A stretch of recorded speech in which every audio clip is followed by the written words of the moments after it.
Alright, here we go. We are doing Bristol here, and we're going to run the Bristol night race. There's nothing in the game for the All-Star race. I actually don't have the All-Star race even set for Charlotte in this game. So we're just going to do the Bristol night race in this game, and we'll go with that. So this here is the Code 3 Associates car, and this was the paint scheme from Tony Stewart's final win back in Sonoma in 2016 in that final season. And I'm excited to run it here, and actually we got the pole at Bristol, something that I rarely get in NASCAR games anymore is the pole. And we got it here for the All-Star race. Of course, we're just running the night race at Bristol.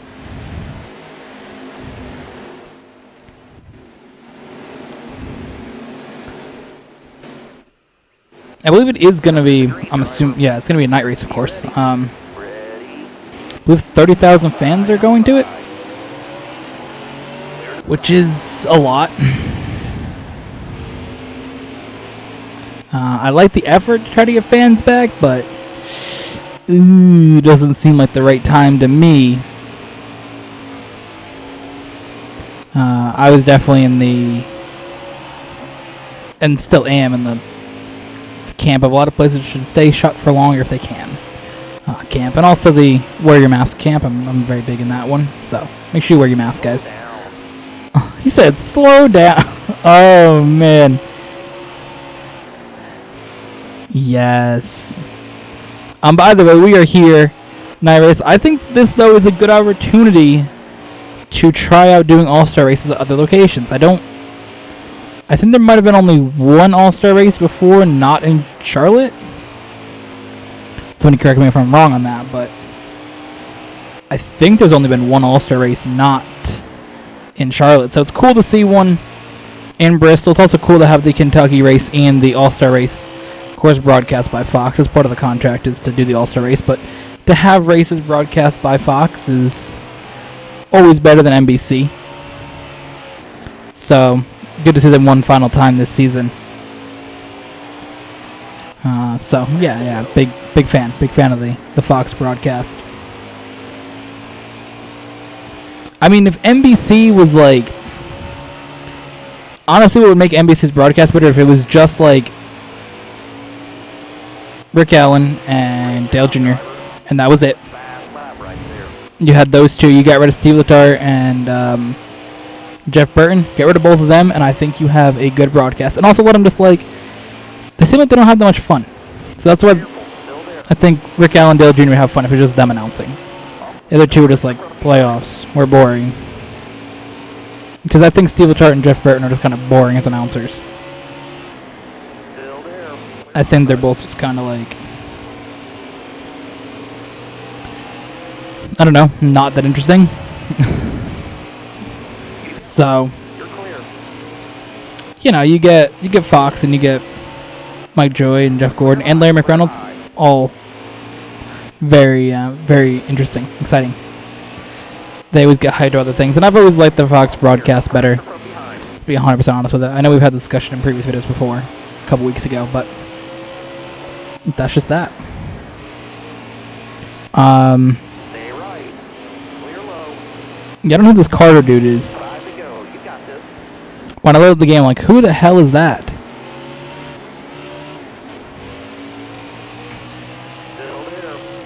Oh, also, if NBC included Dale Jarrett more, I think that'd be good.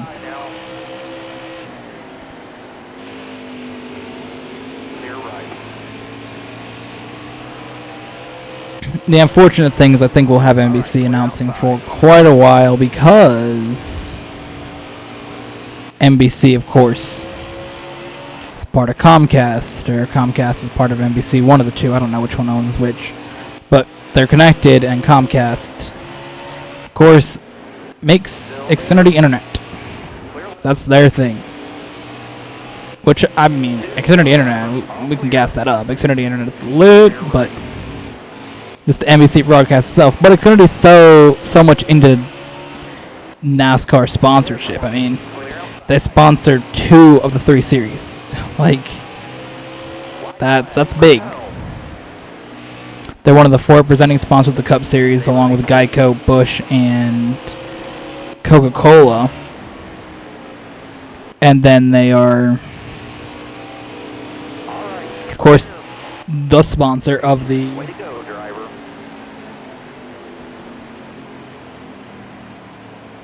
Xfinity Series, the second level.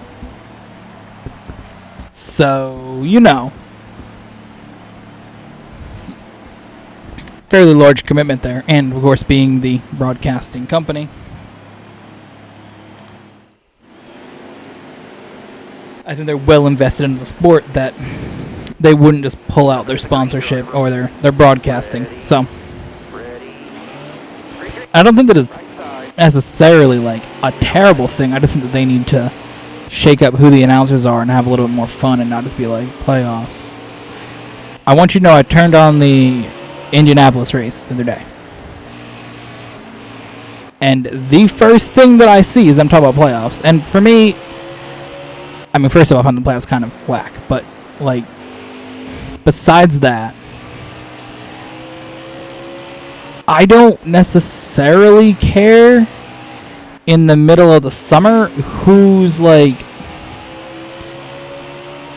doing what in the playoffs. Like, I get if you want to show like mid-race, you know, who's gonna, where the cut line is or whatever, and talk about stage points. That's whatever. But they make every single thing like this is gonna have massive implications to the championship. Like, these pit stops somebody does are gonna like change who wins the championship, dude. Like, shut up, dude. So it's that type of thing that's just like obnoxious, bro.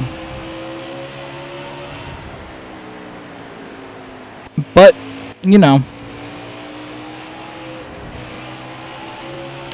it's whatever. They can do what they want.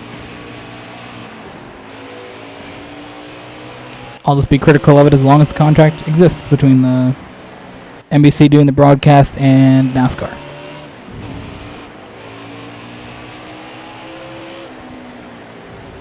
Look ahead for me. Clear outside. Alright, so here we go. Let's talk about something else. The All-Star race. Of course, the All-Star race does not contain this many cars. But, you know, again, there's no option for the All-Star race in this game. Plus, if there was, it would probably be set to Charlotte, because that just got changed, like, recently. I was very surprised they were doing the All-Star race, to be honest. I mean, I get they would lose money if they didn't from TV rights, from Fox, and also sponsorships to the teams would lose money because they already have a sponsorship lined up. That's less money that every single team gets for the money that they put on the car. So I get why they would, I guess, partially do it, but just so surprised to see, you know, when they announced the schedule, hey, we're doing the All-Star race in Charlotte still, which I guess made sense. I don't remember why they changed it. I know that there was some reason why they changed it from Charlotte to Bristol, but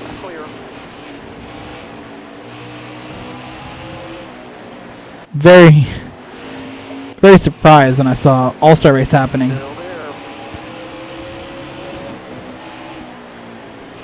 So I believe anybody that gets in the All-Star race is what?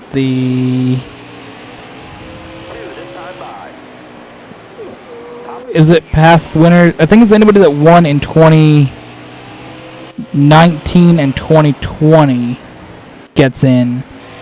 And then anybody that won a championship. I think that's how it works. So anybody that's won a championship is eligible forever. Anybody that won a race from 2019 to 2020 in those 2 seasons, and then anybody that that has won it, I believe, in the last 10 years gets in. Then you have the open races in, which there's 2 of those, and then there's 1 fan vote, which last I knew when I checked it on my phone, Bubba Wallace has the most fan votes at the moment.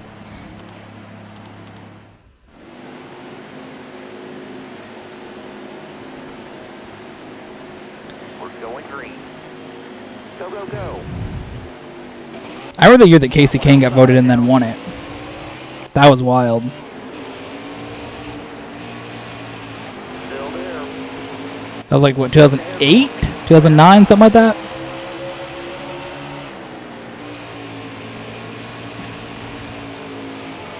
Remember, he got the fan vote and then got in, bro. That was wild.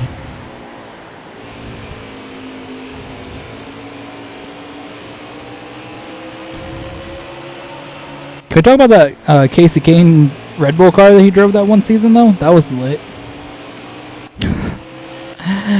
Yeah. That was a good time. I'd like to see Red Bull back in NASCAR. That'd be kind of cool.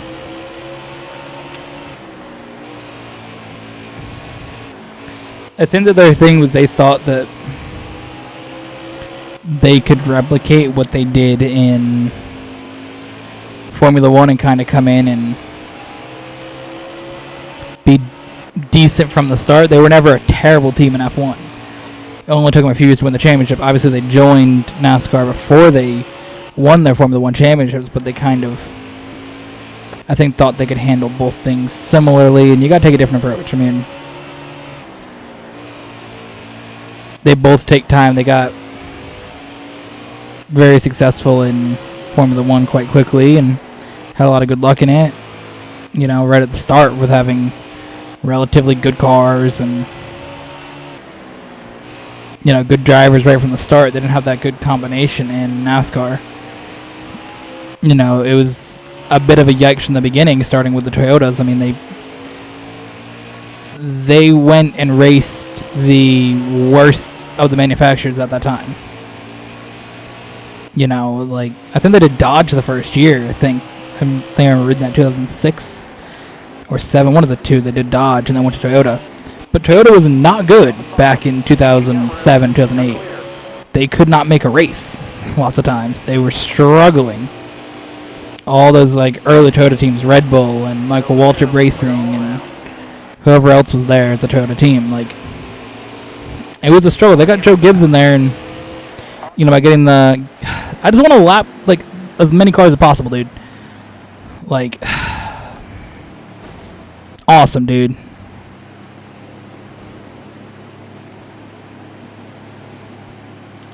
So he led up to 18th in the field.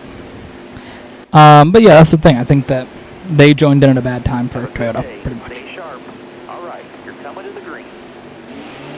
Looking outside now. I think they joined with Chevy or with Ford Clear. at the time. I think they would have been better off. I don't remember who was better than Chevy. But, you know, or say they came back now, and if they were like a Ford or Chevy or Toyota team, it wouldn't really matter as much. I think now being a Toyota team would actually be beneficial because Toyota really only has one team. You know, Ford, they got two main teams to focus on. You know, Stewart-Haas and Penske, and you look at Chevy, and they got a lot of the cars in the field. And then you look at something like Toyota, and they really, well, they got Joe Gibbs and what's the other one? Levine Family Racing, I believe, which is like essentially a Joe Gibbs car, kind of like Furniture Row was. So that's really their main team. So, you know, you can see something like Red Bull jump back in. I don't know if they'd be allowed to with the still partnership with Monster in some way, and Monster's partial ownership of,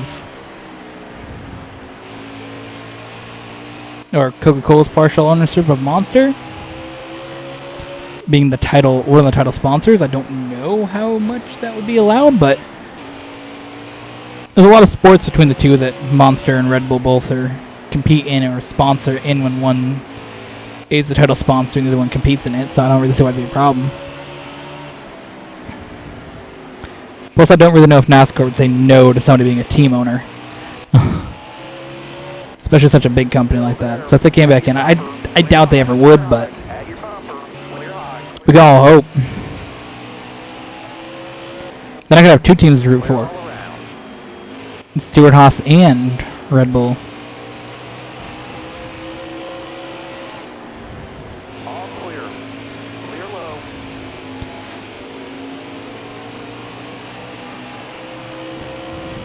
Come on, can we get by Ross Chastain, bro?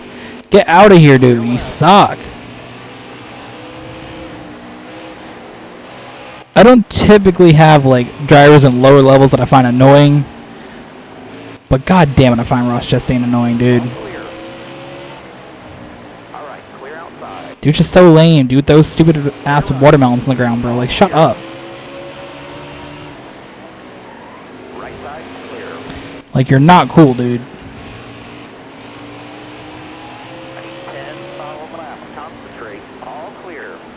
Here we are, 10 laps to go at Bristol. Previewing for you guys the All-Star race, or racing the track that will be the All-Star race later in the day. So make sure you guys like this video and subscribe if you guys want to come back for some more epic NASCAR videos. You know, we discuss things in NASCAR. We upload these videos every single race day for the Cup Series. Obviously, the last episode we did was Kentucky. That was our first NASCAR Heat 5 video. And our last NASCAR Heat 4 video was racing Indianapolis. Oh, that was a caution, dude. Thought I saved it, bro.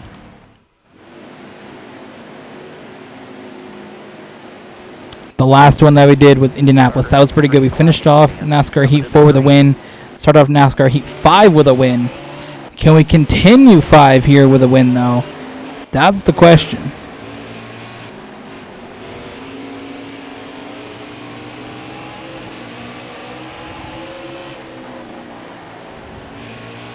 Can we continue 5 with a win here at Bristol? We've had a good car the whole way through. We've led every single lap of this race. 2 laps to go. Tires starting to give up a little bit more. So we had that last caution. The car doesn't have any grip coming off the corner. Got to change your driving style that far into the race. 2 laps to go here at Bristol. Can we win the race? Coming through the final couple corners. Next time it's a different flag. It'll be the checkered. You said next time's a different flag? Yes! The checkered flag. One more turn here at Bristol for the All-Star race. Coming off the turn. Claim that dub. Yes!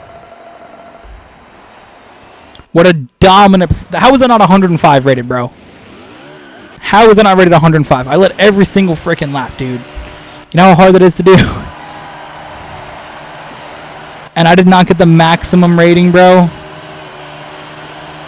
I'm so mad, dude. I did not get the maximum rating for leading all 65 laps.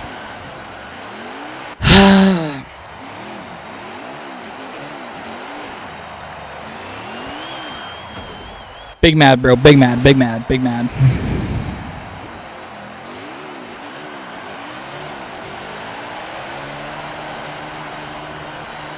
Either way, there we go. All-Star winner. I hope you guys enjoyed that victory. Let's see how short the replay is. Oh, we got a medium replay. Okay. I take the green flag. Cool. What happens after that? I win the stage. What happens after that? Oh, it shows that I won the stage. Oh, yeah. This dude was in my way, bro.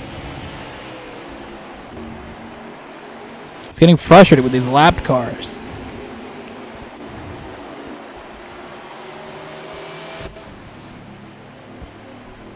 I win stage 2. Kyle Busch made a pass for first place.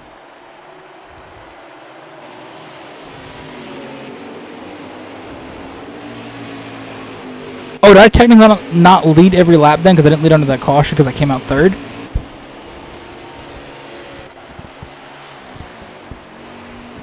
Yeah, I don't think I did lead every lap technically then. Damn. That's unfortunate. I think I might have led like 61 then. Oh, 64. No, I did lead all of them. Yes. Yes. How? I don't know. But I did. Yes. No, wait. There was 65 laps. I led 64. Damn it. Either way, thank you all for watching. Hope you guys enjoyed. And we'll see you guys in the next one.